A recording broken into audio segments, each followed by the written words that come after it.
nós vamos dar continuidade, né, aquele grupo, né, de videoaulas. Essa é a terceira, em que nós vamos finalizar então aquelas três perspectivas, né, sobre o conceito de mônada. A primeira foi sobre a causa próxima, a segunda foi sobre os organismos, e agora nós vamos tratar mais detidamente da noção de pessoa moral. Bom, esse também é um artigo que vai estar publicado muito rapidamente, né?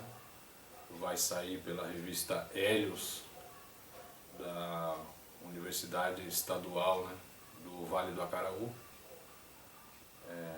A primeira já estava publicada na revista Prometheus, e a segunda, né, que é sobre os organismos, vai ser publicada também na revista Hélios, né, do Vale do Acaraú, em um dossiê sobre a biologia, tá bom?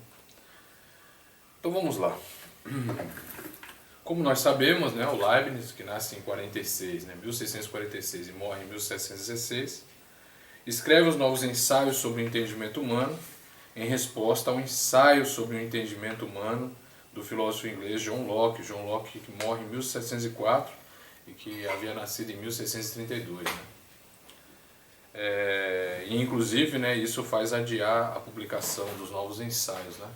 O Leibniz está com os novos ensaios ali pronto em 1704, pensava em publicá-lo, mas não publica por causa da morte do John Locke, que seria o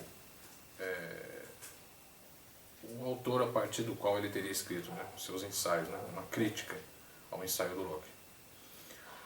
Ora, então, dito isso, né, podemos dizer com certeza, dadas as suas dimensões, né, dimensões dos novos ensaios e a variedade de assuntos, que em nenhuma outra obra Leibniz trabalha mais exaustivamente a forma do diálogo, muitas vezes explicitando o desacordo profundo entre suas filosofias, né, a dele e a de Locke. Daí principalmente seu caráter de controvérsia irreconciliável. Né? Então, em muitos momentos dos novos ensaios que a gente vai ver são pontos, né, controversos, de uma controvérsia irreconciliável, né? Um desacordo profundo. Né?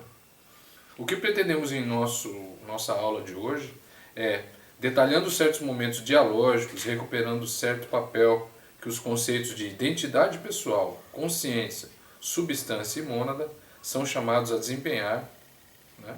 Mostrar, além disso, como o capítulo 27 do livro 2 dessas obras, ou seja, o capítulo sobre a identidade e a diversidade, apresenta um de seus momentos mais fundamentais, né, dentro da obra toda do Leibniz, e de maior desacordo ao recuperar, no caso dos novos ensaios, finalizado em mais ou menos 1704, já se valendo do conceito de mônada humana ou de reforma do conceito de substância, o problema que Leibniz vinha equacionando e tentando resolver mesmo antes do discurso de metafísica de 1686, conforme ficou registrado na carta que nós já mencionamos ao teólogo luterano, o abade Gerhard Wolter Molanus, que morre em 1722. Essa carta é de por volta de 1679 e atingirá, tomando como ponto de partida a argumentação desenvolvida naquele capítulo, né, sobre a identidade e a diversidade, sua formulação mais exaustiva e desenvolvida nos ensaios de Teodiceia. Né? Então está aqui, né, os ensaios de Teodiceia do Leibniz. Né? Ora, inclusive acreditamos que com essa carta, né, a carta do Leibniz ao Molanus, podemos perseguir o mesmo problema, tema ou seleção leibniziana até o texto Observações quanto ao livro sobre a origem do mal, publicado há pouco na Inglaterra, né? Especialmente os seus parágrafos 18 a 22, tá bom? E parte da correspondência do Leibniz com Clarke também, tá bom? Especialmente o parágrafo 6 da quinta carta, com respeito à necessidade de os possíveis, o que permitiria, né, falar em essências dos indivíduos possíveis, ou noções completas de indivíduos singulares possíveis, portanto, até o final de sua filosofia. Então, com respeito à necessidade de os possíveis terem de ser para Leibniz qualitativa e completamente distintos já no intelecto divino, e, portanto, antes mesmo de sua criação, o que novamente coloca sérias dificuldades para a leitura feita por Deleuze, seja em A Lógica do Sentido, seja em A Dobra dos parágrafos finais da Teodiceia, ou seja, dos seus parágrafos 405 a 417. Né? Parte desse problema a gente já tratou em um outro artigo que saiu nessa coleção, né? Escritos de Filosofia, Linguagem e Cognição, no volume 3, tá bom? Assim, esperamos com o presente texto preencher, mesmo que a título de introdução, uma grande lacuna deixada por Deleuze desde seu Lógica do Sentido, quanto a tratar do principal texto de Leibniz sobre a identidade pessoal, que é o capítulo 27, livro 2 dos Novos Ensaios. E o faremos reconstituindo o que consideramos serem os principais pontos de desacordo antinômico entre Locke e Leibniz. Com isso, esperamos deixar claro também que, tendo resolvido a parte mais importante do problema, ou explicitado aquilo que faz a base do fatum cristiano, o capítulo que é a identidade ou diversidade dos novos ensaios é uma excelente introdução ao que fundamenta os ensaios de Teodiceia. Então, na verdade, essa é uma tentativa, né, de oferecer para vocês uma outra introdução aos ensaios de Teodiceia, não a introdução que nós oferecemos ali quando terminamos a tradução, né, da Teodiceia em 2008, mas que só foi publicada em 2013, tá bom? Cujo tema, que não foi dado por nós, mas pela editora Estação Liberdade, ficou Teologia Natural Leibniziana versus Teologia Natural Newtoniana. Então essa é uma tentativa de oferecer uma outra introdução à Teodiceia. Então vamos lá. O primeiro tema que nós gostaríamos de discutir com vocês é o da centralidade da relação de identidade e diversidade no ensaio de Locke. Tá bom? O capítulo ou sobre a identidade e a diversidade tem início com a consideração que para Locke tudo remete, primeiro, seja à substância, segundo, seja à identidade ou diversidade.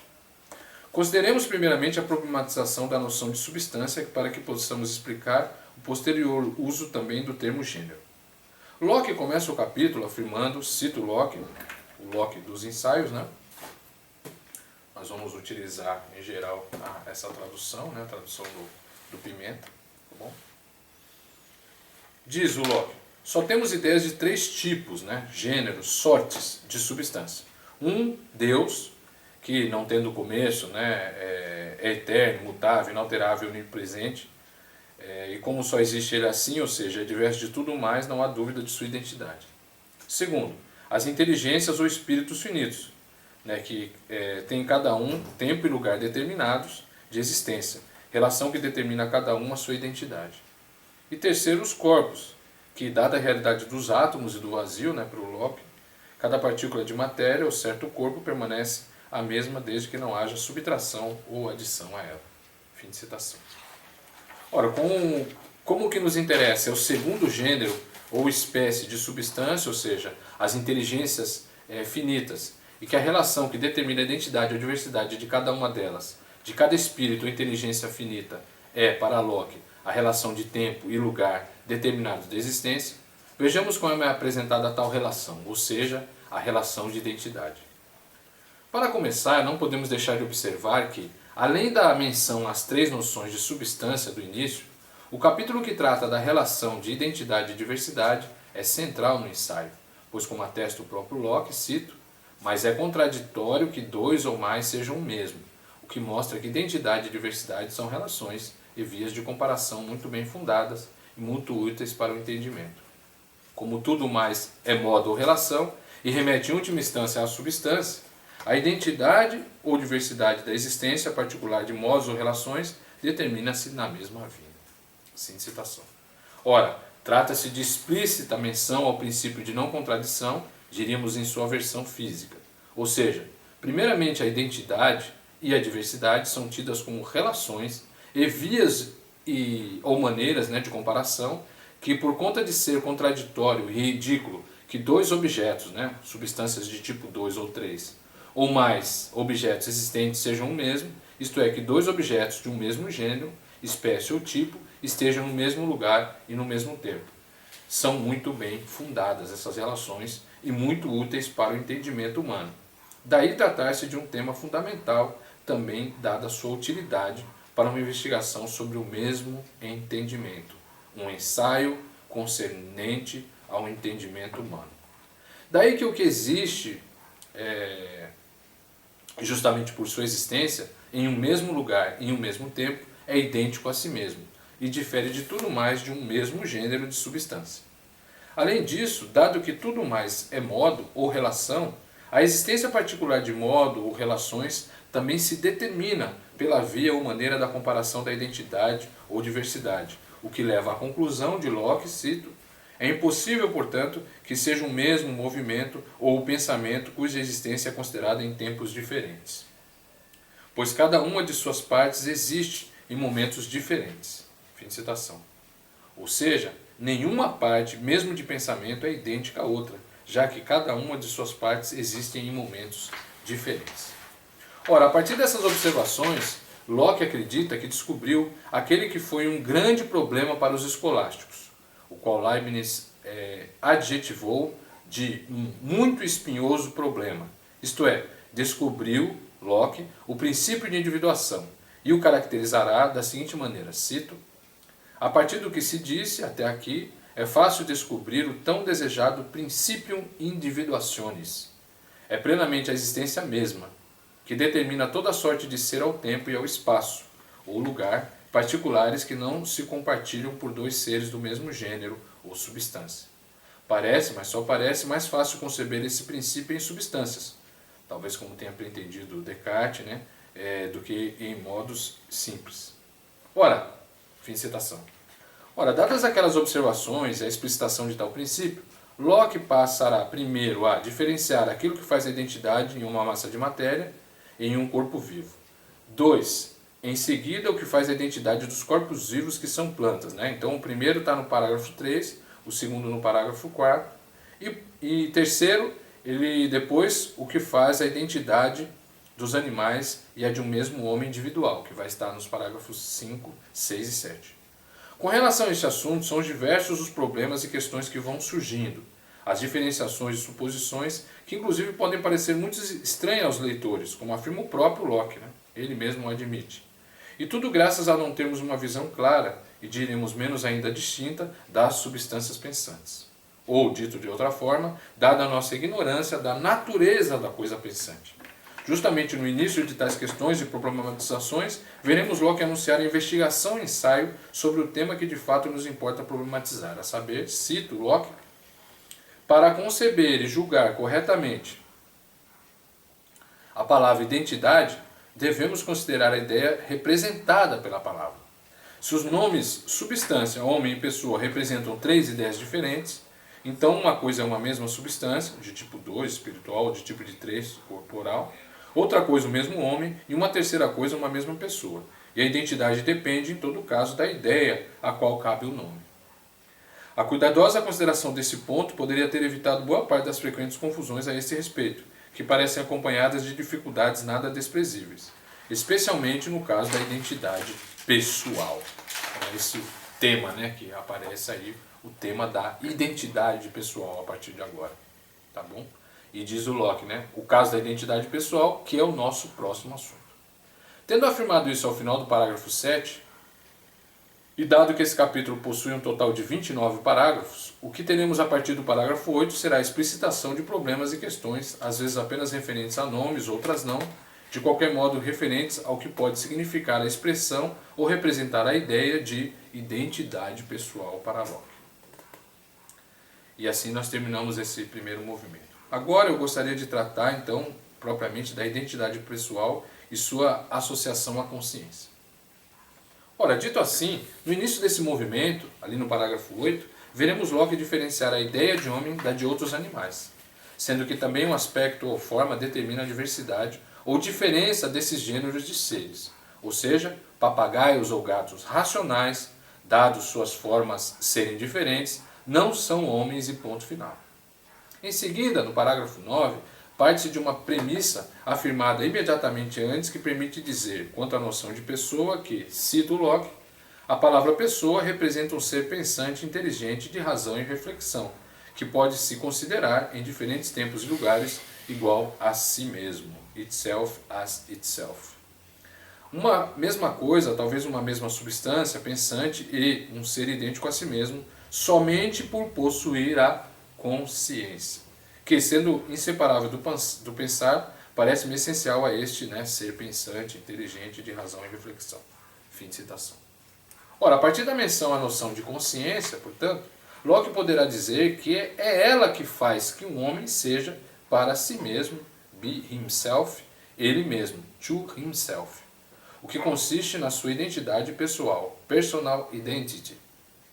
E não importa se anexada a uma substância individual, simples ou una, ou a uma sucessão de substância, complexa ou composta. O que, pensando em Leibniz, como veremos, aponta para uma dessubstancialização do eu ou do self, que faria voltar vários problemas que nos embaraçariam, colocando problema para os fundamentos metafísicos da moral e da ética, justamente diante do labirinto do livre e do necessário, portanto. Ao que Locke conclui, qualquer um que refletir sobre si mesmo concluirá que tem em si mesmo, em himself, um espírito material denominado ele mesmo, que pensa e que na constante mudança de seu corpo o mantém igual a si mesmo.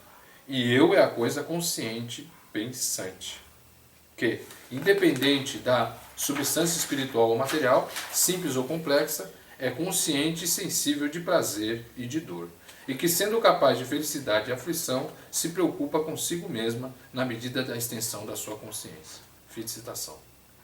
Vejam que após associar o eu, self, à noção de consciência, Locke opera a sua dessubstancialização, ou seja, o eu passa a ser independente de uma mesma substância simples ou complexa, una ou composta, espiritual ou material, e passa a depender exclusivamente da extensão de sua consciência, o que também fica explícito da seguinte maneira, cito Locke: portanto, aquilo que é consciente de ações presentes ou passadas é uma mesma pessoa, same person, à qual cabem essas ações.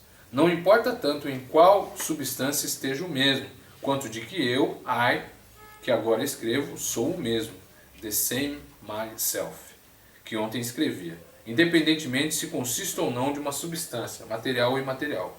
Pois para ser igual a si mesmo, não importa se este eu presente é ou não feito da ou de uma mesma substância. Concerne-me tanto e sou tão responsável pelas ações feitas há 1000 anos atrás, e agora apropriadas a mim por essa consciência de mim mesmo, quanto sou pelo que fiz há um momento atrás. Fim de citação. Com efeito, como o eu passa a ser definido como justamente responsável, responsabilizável ao menos por suas ações, na medida daquela possibilidade de se estender sua consciência, passível de prazer e pena ou sofrimento, capaz de felicidade e miséria ou aflição, sendo capaz de se preocupar consigo mesmo, com suas ações, tendo em vista também que a consciência é que faz a identidade pessoal, podemos agora sim estabelecer a justa ou direita medida da nossa responsabilidade e dar solução a 2 problemas. Primeiro, o problema do fundamento da justiça e a eficácia da lei humana. E segundo, o problema da justiça divina, que sabemos ser o tema especialmente do início do discurso de metafísica de Leibniz, ali no parágrafo 2, por exemplo, e o tema geral da Teodiceia, e devem ser associadas ao que afirma a Bíblia quanto ao juízo final e à ressurreição. A saber, a razão não contraria a fé. Vejamos como se configuram tais problemas. Então, agora eu gostaria de passar ao tema da identidade pessoal e consciência como fundamento da justiça humana e divina. Com o que foi dito até o final do parágrafo 17, Locke pode concluir que toda a justiça, todo o direito de recompensa e punição funda-se na identidade pessoal, associada à impossibilidade que a identidade pessoal consiste em algo mais que consciência ou que vá além do alcance dessa.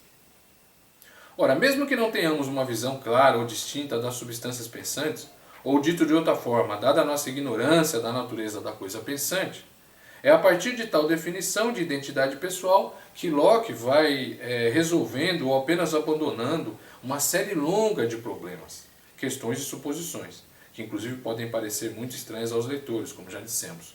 Questões e suposições que vão surgindo à medida que o seu ensaio vai avançando. A conclusão de Locke não podia ser outra, cito: mas em meio a toda a controvérsia a respeito daquilo que perfaz o mesmo homem individual, claro é que, se quisermos evitar absurdos, devemos situar a identidade pessoal na consciência, única responsável pelo que se chama homem ou eu mesmo, Carl Self. Ora, é com tal associação da identidade do homem, ou personalidade, A identidade pessoal e a consciência, portanto, é a partir delas então que Locke enfrentará, dentre muitas outras, a questão da responsabilidade em casos extremos, de suposta perda ou falta de consciência, como o caso do ébrio. Tendo em vista que se trata de pessoas idênticas, o sóbrio e o ébrio, a lei humana o puniria com justiça, associando também, justamente, à sua personalidade, à sua consciência. Mas Locke adverte que nesses casos extremos, pode ser impossível distinguir o real do falso, talvez no sentido que nem nós e nem mesmo ele, o ébrio, possamos tomar conhecimento do que faria a base da atribuição a ele de tal ação. Tendo em vista que estava, talvez de fato, inconsciente ao realizar determinada ação, o ébrio pode de fato não saber o que fez e pode ser que não existam de fato testemunhas de sua ação passada. É justamente essa questão tratada no parágrafo 22, de um bloco que tem 2 parágrafos, parágrafo 21 e 22, é justamente essa questão que reabre a problematização do juízo final e ressurreição. Mas é preciso voltar um pouco para deixar ainda mais claro em que sentido trata-se de problema já mencionado no capítulo 27 e como a questão vinha sendo encaminhada. Assim, no parágrafo 13, tal questão do julgamento final e ressurreição já havia surgido associada à dificuldade, outro caso extremo, de podermos representarmos como feito por nós algo que uma outra pessoa fez. Dito mais geralmente, tomarmos como nosso uma representação sem material de fato, diz o Locke, como nos sonhos, etc. Ao que Locke comenta, cito, mas, embora não tenhamos clara visão da natureza de substâncias pensantes, poderemos satisfazer-nos de que esse não é o caso se confiarmos na bondade de Deus, que não permitiria, no que concerne à felicidade ou aflição das criaturas sensíveis, o terrível erro de transferirem de uma pessoa para outra a consciência que é acompanhada de castigo ou recompensa. Fim de citação. Ora, tendo em vista a falta do que se poderia saber para fundamentar tal impedimento, não permissão, Leibniz certamente diria que Locke aqui se revela já perdido no labirinto do livre e do necessário, tendo em vista que a bondade de Deus surge justamente por conta de uma possível falta de conhecimento quanto ao que faria a consciência de nossas ações e mesmo identidade pessoal. Ou seja, tendo em vista que a identidade pessoal é de fato estabelecida a partir da extensão maior ou menor da consciência, nada impediria, seja quanto à falta, seja quanto ao excesso, que tenhamos consciência do falso, do que é sem material real de fato, restando confiar na bondade divina, que não cometeria a injustiça de nos dar felicidade ou aflição por ações que pensamos ser nossas, mas de fato não são. Ou não são e pensamos que são. Ou seja, que deveriam e não o foram, ou não deveriam e o foram integradas à nossa consciência. Para além do comentário que fez a todo esse capítulo nos seus novos ensaios, tendo em vista a menção à bondade de Deus, e como já o indicamos, aqui começamos a adentrar no tema geral da Teodiceia de Leibniz. Assim, e voltando ao que dizíamos mais acima, dada aquela dessubstancialização do eu, da identidade pessoal nos moldes leibnizianos, seja do discurso de metafísica, seja da Teodiceia e mesmo da monadologia, por exemplo, a consciência do ébrio pode ser atingida realmente pela mesma impossibilidade de conhecimento, apagamentos de consciência, seja para mais, seja para menos, como os que seriam acometidos da consciência do que de fato não fizeram ou o fizeram em outras vidas. E, além de contar com a bondade divina que não permitiria o injusto, tem de esperar pelo revelar os segredos de seu coração no dia do juízo final, no último dia. Ou, como diz o próprio Locke, mas é razoável supor que no último dia, quando o segredo de cada coração será desvelado, ninguém, como o ébrio, sonâmbulo e outros, precisará responder pelo que não sabe que fez, ou que não sabe que não fez, mas que a sentença de cada um dependerá do testemunho de sua consciência. Ora, com tal afirmação, Locke faz lembrar, como ele mesmo explicitará no parágrafo 26, o que é dito na primeira e segunda carta ou epístola de Paulo aos Coríntios, 14:25 e 5:10 da Bíblia Sagrada. A saber, e eu estou utilizando a tradução da Bíblia de Jerusalém, cito: a profecia, ao contrário, não é para os incrédulos, mas para os que creem. Se, por exemplo, a igreja se reunir e todos falarem em línguas, os simples ouvintes e os incrédulos que entrarem não dirão que estás louco? Se, ao contrário, todos profetizarem, o incrédulo ou o simples ouvinte que entrar há de sentir arguído por todos, julgado por todos. Os segredos de seu coração serão desvendados. Prostrar-se-á com o rosto por terra, adorará a Deus e proclamará que Deus está realmente no meio de vós. Segunda carta. Sim, estamos cheios de confiança e preferimos deixar a mansão deste corpo para ir morar junto ao Senhor. Por isso também esforçamo-nos por agradar-lhe, quer permaneçamos em nossa mansão, quer a deixemos. Porquanto todos nós teremos de comparecer manifestamente perante o tribunal de Cristo, a fim de que cada um receba a retribuição do que tiver feito durante a sua vida no corpo, seja para o bem, seja para o mal. Fim de citação. Ora, o sentido de tais afirmações é explicitado na filosofia de Locke da seguinte maneira: tais sentenças de Paulo se justificariam pela consciência que todas as pessoas que de fato existiram terão de que elas mesmas, no corpo em que aparecem e na substância inerente à sua consciência, são as mesmas que cometeram as ações e que merecem ser punidas por elas. Afirmação feita em seu parágrafo 26. Ou seja, aquelas sentenças de Paulo que se referem aos segredos dos nossos corações, que serão desvendados no juízo final, são explicadas pela filosofia lockeana da identidade pessoal, consciência e aparência corporal do homem. Dito de outra forma, a partir somente da existência mesma dos que se podem considerar de fato homens portadores de consciência, devendo somente a ela, inclusive a distribuição do que tiverem feito durante sua vida no corpo. Com isso, chegamos praticamente, então, ao final do capítulo 27, de título Da ou sobre a Identidade e a Diversidade, do ensaio do entendimento humano de Locke. Dos parágrafos 27 a 29, Locke trata apenas de fazer mais algumas observações sem muita importância, para nós retomar algumas das conclusões que foi desenvolvendo no decorrer do capítulo. Então agora eu gostaria de passar a tratar das respostas de Leibniz a Locke: mônada, substância simples, identidade pessoal e moral. Tá bom?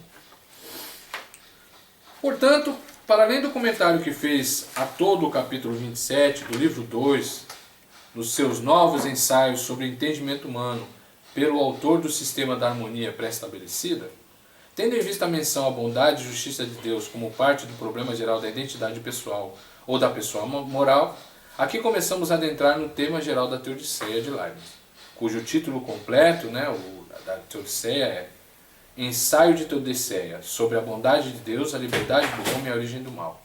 Livro publicado em 1110, mais ou menos 6 anos depois de ter finalizado, portanto, os novos ensaios. Ensaio cujo título vem do termo resultado da associação das palavras theos e diké, que indica se tratar de um ensaio não somente sobre a bondade, mas principalmente também sobre a justiça de Deus. Perfeições que não devem ser consideradas à parte de seu poder e menos ainda de sua sabedoria. A não ser, claro, que queiramos nos perder no labirinto do livro e do necessário.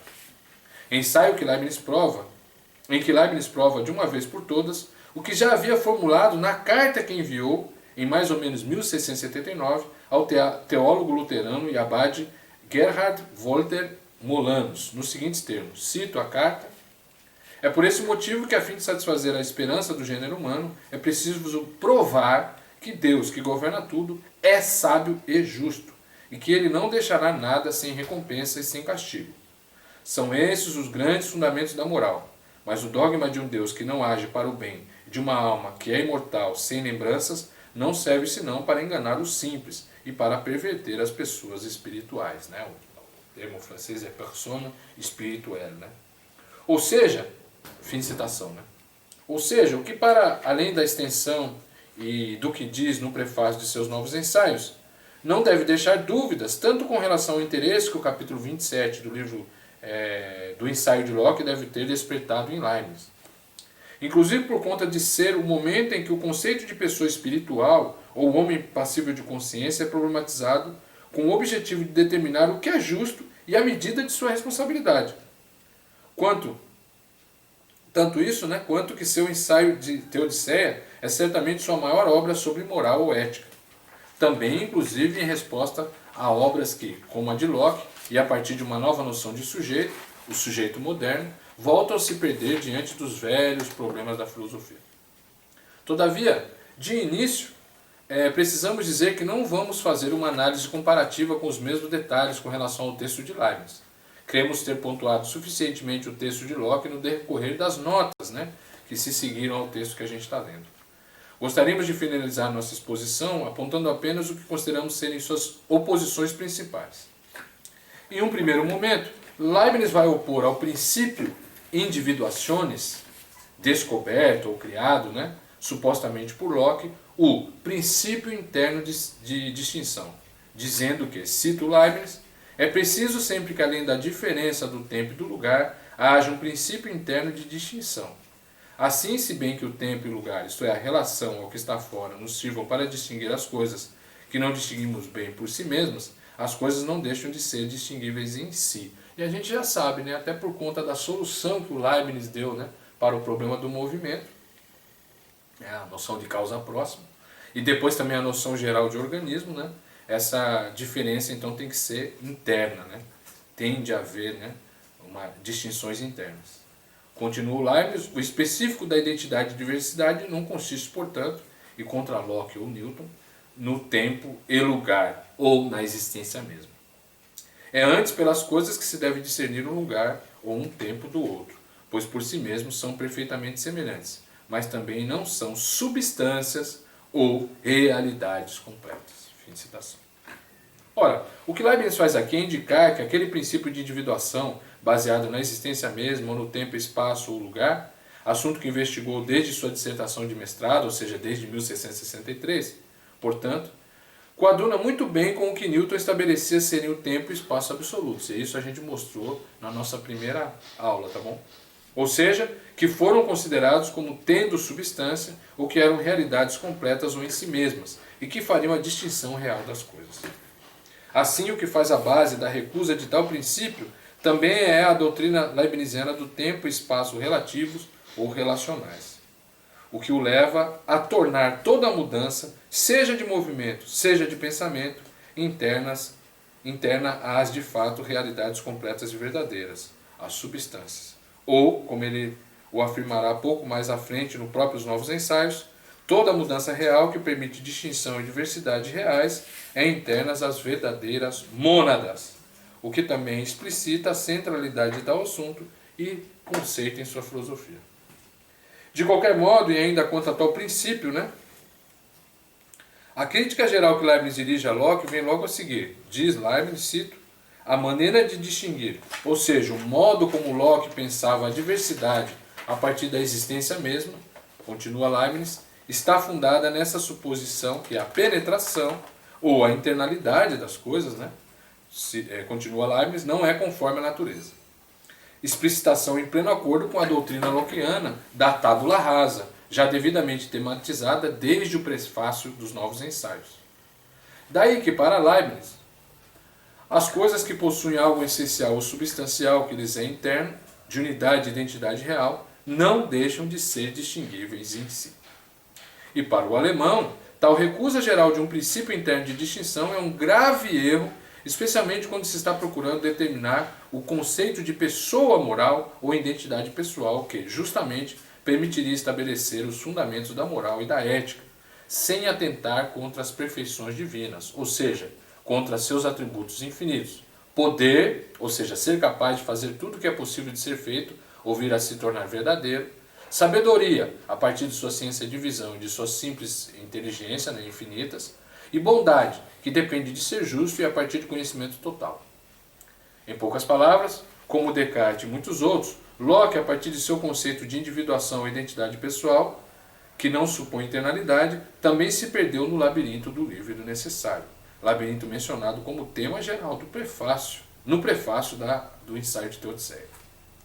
Assim, tendo como pano de fundo aquela maneira geral de pensar a distinção a partir de uma internalidade ou penetração real das coisas, mesmo no sentido da realidade dos gêneros, e de sua doutrina do tempo e espaço relacionais, em um segundo momento, pois, Leibniz vai lançar mão de seu conceito de mônada, que deve servir para pensar indistintamente todos os seres vivos ou corpos que podem ser considerados unum per se. E a gente tratou justamente dessas duas coisas, como é que a causa próxima se relaciona com os corpos e como é que a viva se relaciona com os corpos que têm unidade, né? Ou seja, os organismos, tá bom?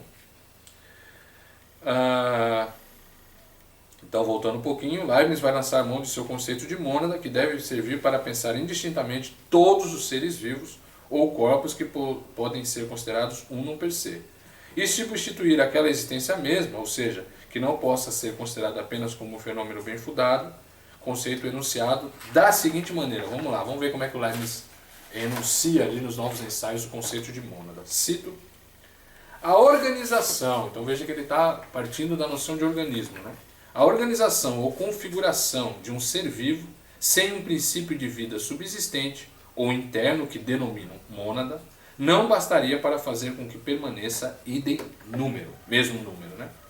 Ou o mesmo indivíduo, o que seria fundamental para fixar a identidade de qualquer ser vivo e não apenas dos homens. Pois a configuração pode permanecer especificamente, ou seja, em uma mesma espécie, gênero ou tipo, sem permanecer individualmente.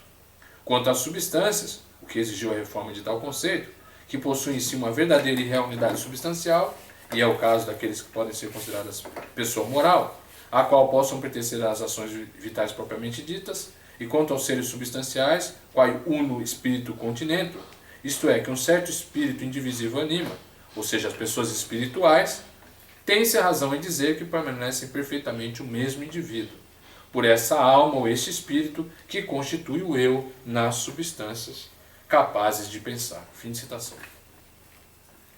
A partir, pois, do conceito de mônada, restabelece-se assim o conceito de seres substanciais simples, ou unos, que fará a base da noção de eu, lemoir, daí identidade pessoal ou pessoa moral. Por isso mesmo, das personae spirituelle, né? Lá que aparece no parágrafo 31 do discurso de metafísica e que tem a ver com a carta do Mulanos que eu já mencionei. Ora, de tal modo que aquele, né, Deus, né, que evidentemente, mas não só ele, pode penetrar a natureza dessas substâncias, né, dessas formas substanciais, né, pode penetrar a natureza individual, pode conhecer totalmente a qualquer momento a sua identidade. Daí que ele, né, Deus, tenha de ser afirmado antes de sua reconhecida, mas nem sempre compreendida bondade, como o justo juiz, por excelência, e que de qualquer forma ele constitui a única e suprema lei. Tá bom? É o próprio Leibniz que diz isso, né?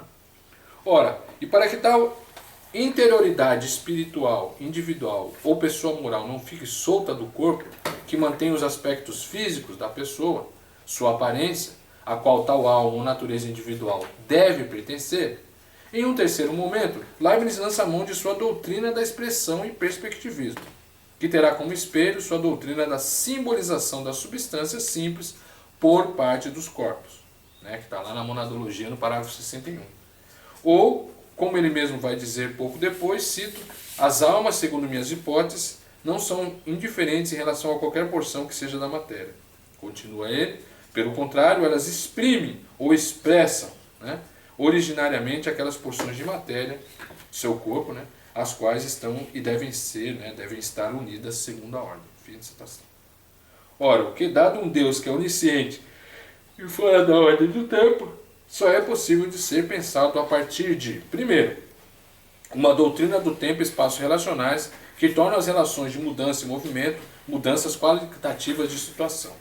E dois, de noções completas de indivíduos singulares, portanto distintos qualitativamente também já no intelecto divino ou na região dos possíveis. O que, do nosso ponto de vista, se mantém até o final da vida de Leibniz, como aparece não só na Teodiceia, né, especialmente em seus parágrafos finais, e faz a base da monadologia, mas também nos parágrafos 18 a 21 do texto Observações quanto ao livro sobre a origem do mal, publicado há pouco na Inglaterra, e no parágrafo 6 da quinta carta de Leibniz a Clarke. De qualquer modo, com isso chegamos ao centro do que Leibniz considera ser o fundamento de sua hipótese da harmonia pré-estabelecida. Aquela interioridade expressiva que permitiria harmonizá-las, tais substâncias ou mônadas, mesmo antes da existência, ou seja, e novamente pré-estabelecida, o que permite preordená-las, né? justamente o que dá nome ao seu ensaio. Assim, o conceito de identidade pessoal, de pessoa espiritual ou pessoa moral, depende de uma natureza substancial interna de percepção contínua que permita preordená-las com outras. E assim começam a surgir as soluções leibnizianas para os problemas formulados no ensaio. Seguindo o texto, cito Leibniz, assim sendo, se elas passassem para um novo corpo, como havia problematizado Locke no capítulo 27, conservariam sempre a expressão de tudo aquilo que tiveram percepção nos corpos anteriores. Ou seja, carregamos tais expressões conosco. E seria até necessário, diz o Leibniz, que o novo corpo se ressentisse, já que simboliza tal interioridade, de maneira com que a continuação individual terá sempre as suas marcas reais. Isso está na Monadologia, parágrafos 20 a 24. O que justamente supre aqueles buracos da consciência de Locke e permite conhecimento total a qualquer tempo, sempre. Ou seja, dada a sua continuação individual expressa, por isso mesmo a identidade pessoal total ou una pode sempre ser lida, não só por Deus, mas por todo aquele que fosse capaz de penetrar sua natureza. Portanto, a mônada corresponde a uma pessoa espiritual determinada, a uma pessoa espiritual determinada, poderia até fazer dar a conhecer a sua identidade a quem penetrasse bastante a sua natureza. Esse é o próprio Leibniz que diz, tá bom? O que justamente é explorado na ficção que faz o fim da Teodiceia. A saber, alguém como Teodoro, conduzido e tornado capaz de tal conhecimento por Palas Atena, anterior à autorização do mundo presente, ou que é capaz de ciência de simples inteligência, pode conhecer uma continuação individual, perceptiva ou expressiva, portanto uma individualidade possível e completa como os sextos. Quer dizer, a partir da metáfora da estátua de Hércules e contra a tábula rasa de Locke, quem fosse capaz de penetrar os veios de seu corpo poderia ler em sua natureza interna a sua perspectiva de tudo que foi, é e será. Em uma palavra, para Leibniz, Locke teria defendido que uma identidade apenas a partir da existência mesmo, da externalidade e de uma consciência passível de esquecimentos reais, poderia ser conservada sem identidade real. Restando a pergunta, que já era o problema de Boécio e se manteve de Lorenzo Valla, a saber, mas como Deus pode ser bom ou justo se não dá exatamente, a partir de sua sabedoria infinita, portanto, o que de fato merecemos? Assim chegamos à conclusão, então, desse movimento. Né? Portanto, quanto à eficácia da justiça humana, e principalmente a divina, associadas à consciência, no sentido que já havia resolvido o problema formulado na carta a Molanos, e agora a partir do conceito de mônada, afirmava o Leibniz, cito, também eu partilho dessa opinião de Locke, a saber que a consciência ou sentimento do eu, do moi, né, prova, atesta a existência de uma identidade moral ou pessoal. É nisso que distingue a incessabilidade, estamos de novo nesse texto, né? Ou impossibilidade de cessar da alma de um animal, da imortalidade da alma de um homem. Tanto uma como a outra conservam a identidade física e real. Mas, quanto ao homem, é conforme as normas da divina providência que a alma conserve também a identidade moral e aparente conosco mesmos, para constituir a mesma pessoa, consequentemente capaz de sentir os castigos e as recompensas. Continua Leibniz, um ser imaterial, o espírito, não pode ser despojado de toda a percepção da sua existência passada, ficando-lhe impressões de tudo o que lhe aconteceu, e terá até pressentimentos de tudo aquilo que lhe acontecerá. Todavia, esses sentimentos são mais das vezes excessivamente significantes, para serem distinguíveis e para que os percebamos, nós, dados os limites do nosso conhecimento, embora um dia talvez poderiam desenvolver-se. Essa continuação ou ligação da percepção, continua Leibniz, trata-se então de não ter apagões, né? Constitui o mesmo indivíduo realmente. Mas as apercepções, isto é, quando nos apercebemos dos sentimentos passados, provam uma identidade moral e fazem aparecer a identidade real.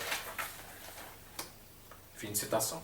Ora, com essas observações, Leibniz também acredita estar em condições de explicar a base do que ele chamou de fatum cristiano, ou seja, as afirmações da Bíblia Sagrada, agora associadas ao aos apóstolos Mateus 10:30 e Lucas 12:7. A saber, cito, na tradução da Bíblia de Jerusalém: não temais os que matam o corpo, mas não podem matar a alma. Temei antes aquele que pode destruir a alma e o corpo na jena. Não se vendem 2 pardais por um asse?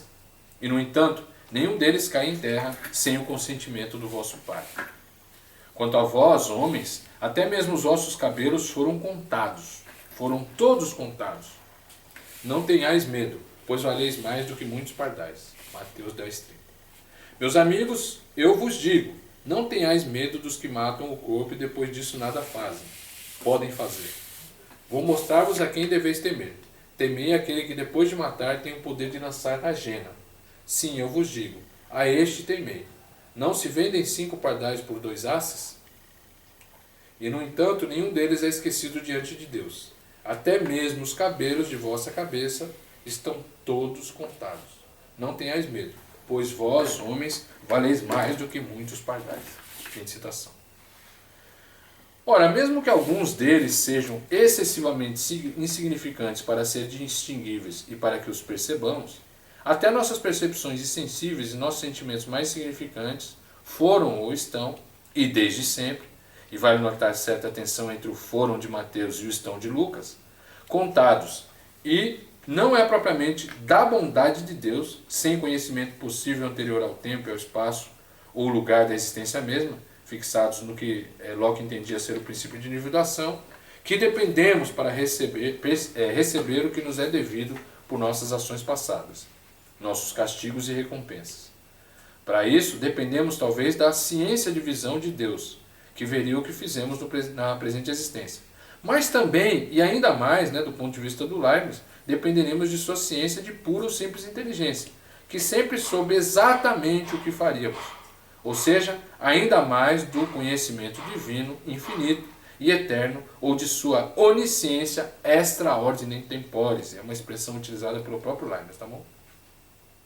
Justamente o que fundamenta, na posterior a monadologia, ainda mais ao discurso de metafísica, lembremos, a seguinte afirmação feita na quinta carta de Leibniz a Clarke. Cito a carta, quinta carta, parágrafo 6. Mas nem essa presciência, nem essa preordenação atentam contra a liberdade. De fato, Deus, levado pela suprema razão, que pode ser comparada à suprema perfeição, do parágrafo 31 do discurso de metafísica, a fazer a escolha entre muitas sequências ou séries de coisas ou mundos possíveis, daquele em que as criaturas livres tomassem tais e tais resoluções, ainda que não sem seu concurso, tornou assim todo acontecimento certo e determinado, uma vez por todas. Esse simples decreto da escolha não muda, mas apenas atualiza as naturezas, as suas naturezas, as naturezas das criaturas livres, vistas por ele em suas ideias. Então Deus viu essas naturezas em suas ideias. Fim de citação. Ora, restaria, claro, a questão da liberdade. Mas esse é outro problema, especialmente quando o que se procurava justificar no capítulo 27 do ensaio era que, cito, toda justiça, todo direito de recompensa e punição funda-se na identidade pessoal. Fim de citação. Mesmo que essa identidade pessoal ou pessoa moral tenha de ser compreendida como uma natureza individual possível, antivista como ideia e por isso mesmo passível de ser ordenada previamente com relação a outras. Preordenada ou que tenha sido harmonizada previamente, pré-estabelecidamente por Deus. De todo modo, vale lembrar que Clarke era um teólogo também, e um teólogo inglês, e também defensor da filosofia newtoniana do tempo e espaço absolutos, quem certamente estaria de acordo com o princípio de individuação lockeano. Daí também com sua noção de identidade pessoal e consciência. Incluído nesse pacote também podemos mencionar o filósofo, também da ilha, mas defensor da noção de diferença de vontade, William King, a quem, por conta de uma obra que fez publicar em 1702, com problemas em parte semelhantes aos tratados no capítulo 27 do ensaio, Leibniz havia respondido o quê? Cito Leibniz, parágrafo 19 e 21 do texto sobre a origem do mal. Querer estimar as ações sem pesar as qualidades das quais elas nascem é jogar palavras ao vento e colocar um não sei que imaginário no lugar das causas. Em Deus é manifesto que seu entendimento contém as ideias de todas as coisas possíveis, e é por esse motivo que tudo nele é iminente. Essas ideias representam o bem e o mal, a perfeição e a imperfeição, a ordem e a desordem, a concordância e a discordância dos possíveis. E sua bondade extrema o faz escolher o mais vantajoso. Então, Deus se determina por Ele mesmo, não pelo que Ele decidir atualizar sem conhecimento total prévio. Sua vontade é ativa em virtude da bondade, mas contra qualquer indiferença de sua vontade, claro. É pelo entendimento pleno de sabedoria que Ele especifica e se dirige na ação. E como seu entendimento é perfeito, seus pensamentos sempre distintos, ou seja, mais que claros, suas inclinações sempre boas, Ele jamais deixa de fazer o melhor, enquanto nós podemos ser enganados pelas falsas aparências do verdadeiro e do mundo. Novamente, então, fim de citação. Novamente, o Deus de Leibniz, mesmo muito depois do discurso de metafísica, possui um entendimento que vê. Graças ao que se costumava chamar de ciência de pura ou simples inteligência, pensamentos sempre distintos e todos os possíveis, e o conceito de mônada não pode estar em contradição com tal conhecimento ou intelecto. Por fim, com o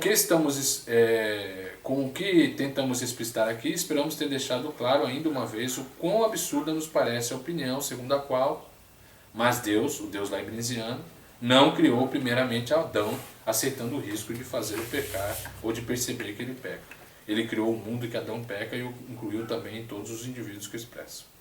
Para nós essa é uma afirmação absurda.